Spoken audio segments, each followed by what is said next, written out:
welcome to the Traveling Introvert. Today I'm going to talk about what I do when I feel overwhelmed. I think it's a topic that sort of gets talked about, but doesn't really get talked about very well, especially by entrepreneurs. Burnout is real, and generally speaking, people don't talk about it because of the hustle and how you should be always working and be available for your clients 24/7 and everything else that goes with that. And overwhelm doesn't necessarily mean burnout.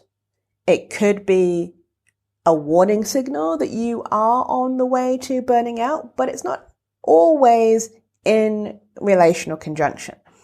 So for me, times when I feel overwhelmed can be when I've taken on too many projects, or I have too many ideas that I want to execute, or I just have too many different things pulling me in many different directions. And so how I deal with overwhelm is a couple of things.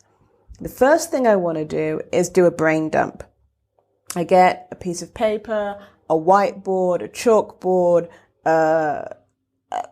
an online app, whatever it is I have available to me at the time, and I just dump out everything that I'm thinking about. It doesn't have to be everything that I want to do. It has to be everything that is on my mind currently.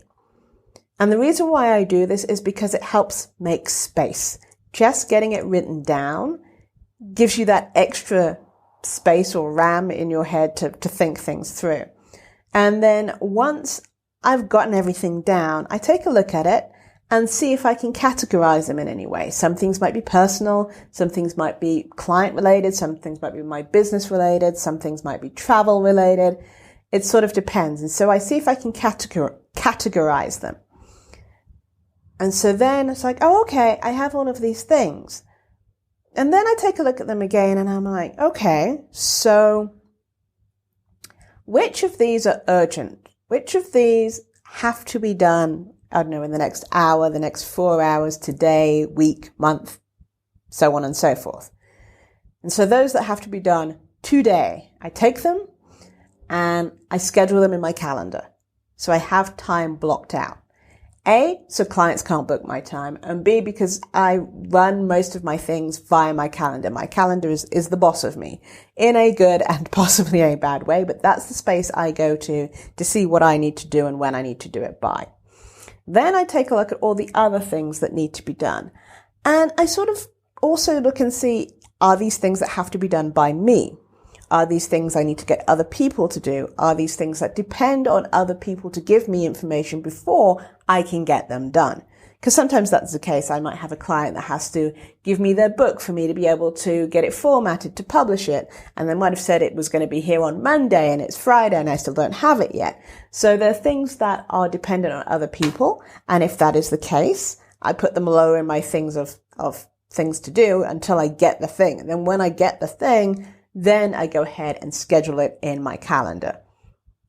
And then I look and see what things are giving me a good return on investment. Things that aren't like client related, but do they give me a return on investment on my business? Are they good for my business? Are they helping me move forward? Are they getting me more clients? Are they getting me more exposure? Are they getting me whatever thing it is that I might want? Are they getting me, free tickets somewhere? Are they getting me an upgrade on a flight? Whatever it might be. So take a look at those and then do those next. But all of these things, just getting them written down and getting them slotted into place somewhere helps make me feel like I'm in control and I've got a plan, and also just relieves the sort of pressure that I feel and gives me space in my head to think about other things. Obviously, one of the other things I do is nap, because I've probably said before, I'm a big fan of napping. And that's really how I work through overwhelm. Sometimes I talk it out. I have accountability buddies or people that I speak to and say, hey, if I do this, this, and this, does it make sense? That's also a great way to help me stop feeling overwhelmed, because a lot of the time someone looking at something from an outside point of view would be like, well, why don't you just do this thing? And you're like, oh, yeah, that would have been easier. So I hope that was helpful. Thank you for listening. This is Janice from the Career Introvert, helping all introverts amplify their voices through podcasting, publishing, and public speaking.